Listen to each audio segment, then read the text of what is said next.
So when should a group be started? And this is some important information, I think, but the most logical thing is when you're actually getting ready to start a big project, whether it be a new park, an enhancement, something that is really something that's going to take a substantial amount of money, that maybe has not been budgeted. It's not maybe part of, or it may just be a fraction of what your capital improvement plan can do.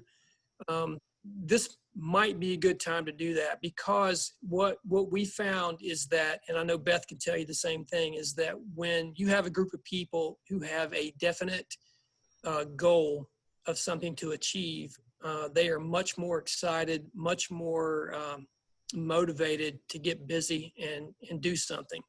If it's just an idea that, one day we want to do some things, and, we just got this idea that you guys would be a real help to us, that's probably not going to get a lot of people stirred up and ready to get busy. So, great example is when we saw that we had an opportunity to possibly purchase some properties to build a new park, is when we started this project. So, Beth, would you agree that that was really something that really helped propel the start you guys got?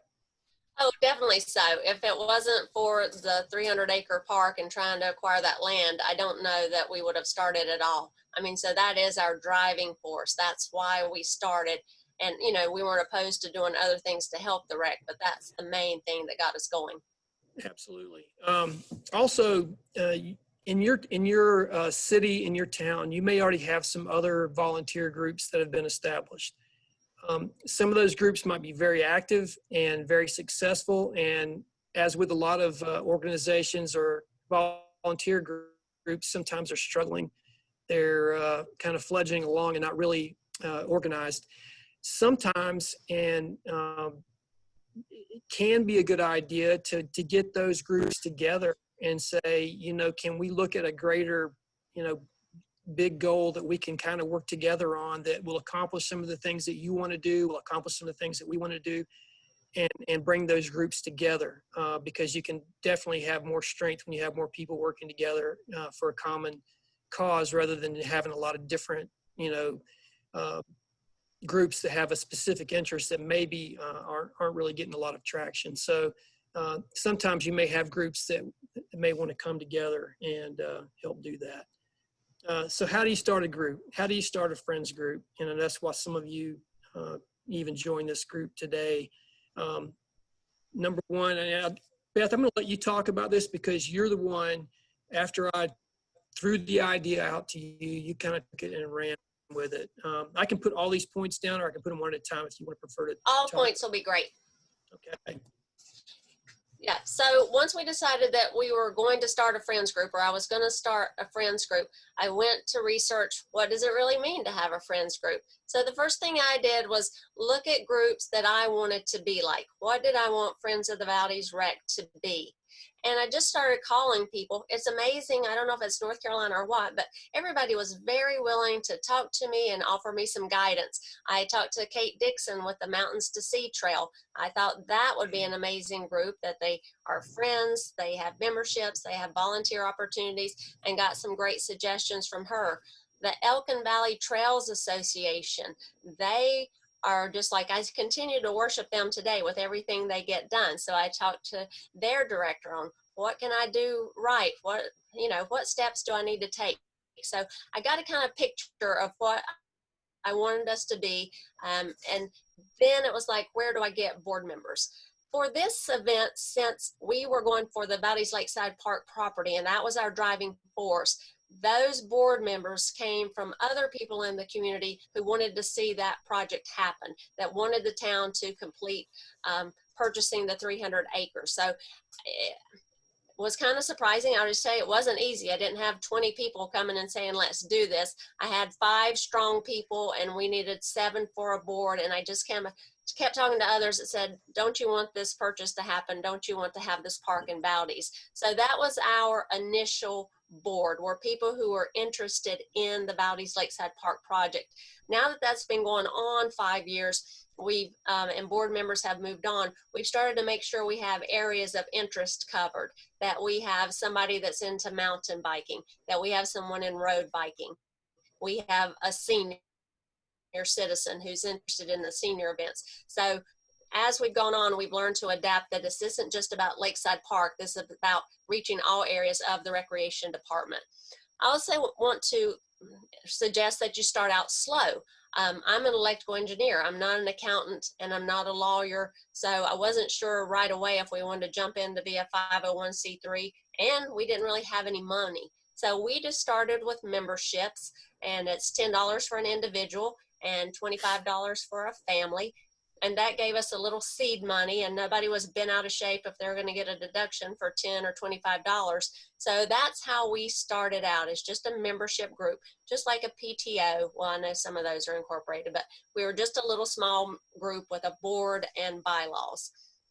We did not decide to incorporate and become a 501c3 until we knew the Valdese Lakeside Park project was ready to take off, and that we needed to take larger donations that people would want a tax deduction for. So at that time, I just went onto the state's website, the Secretary of State, and there's details on how do you incorporate as a nonprofit, how do you do your 501c3. So I was able to do all that myself. You just do some reading and research and you can figure it out. And we became a 501c3 in time to start taking our large donations for people for the Lakeside Park property. Then from that, you just kind of learn that you're going to need a solicitation license once you start taking in donations over $25,000 in a year. So I keep up with all of that. Again, I'm not an accountant or a lawyer. I just read and follow directions and get it done. Sometimes I'll get some advice. We have an accountant who is a member, and I'll make sure I'm not doing anything crazy. But for the most part, you can do this yourself. And again, we didn't try to jump in all at once and get everything that big nonprofits have. Along the way, we decided we needed liability insurance. And that came about. I kind of knew we always needed insurance, but in the beginning, we would do every event under Doug's umbrella. So every event we had was also a Parks and Recreation event, and Doug would be there. And so our liability was covered through the town. But it got to be that we wanted to do more and more, and we couldn't expect Doug to be there all the time and monitor us. So eventually we got our own liability insurance. So we could just have events without Doug being there.